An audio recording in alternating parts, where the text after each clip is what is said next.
Today I'm going to show you how to unlock any smartphone. It doesn't matter if it's a Samsung or a Motorola or an iPhone, it doesn't matter. I'm going to show you how to unlock your phone so that you're able to use it with any other GSM carrier.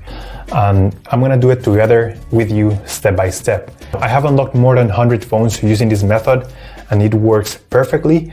You only need your computer, your smartphone, and you need a SIM card from a different carrier. And that's all you need, and without further ado, let's begin. So to start, we're gonna get the phone's IMEI number. That's a unique number for every phone. So to get it, simply dial *#06#. As you will see, your 15-digit IMEI number will appear in the screen of your phone. This number is very important. It represents the ID of your phone, and keep it somewhere close because we're gonna use it in a few seconds to unlock this phone. Okay, now we're gonna switch to the computer. We're gonna use this website to request the unlock code to unlock this phone. So first you need to fill in the information about the phone you want to unlock in this form. The processing times may always vary, so be very patient. It may be very fast sometimes, but sometimes it may also take a little bit longer, so just keep that in mind.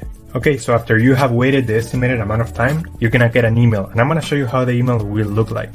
And as you can see here, I got this message, and it confirms that the phone has been unlocked. Thanks so much. If you have any questions, just leave them on the comment section down below, and we will try to answer them as quick as possible.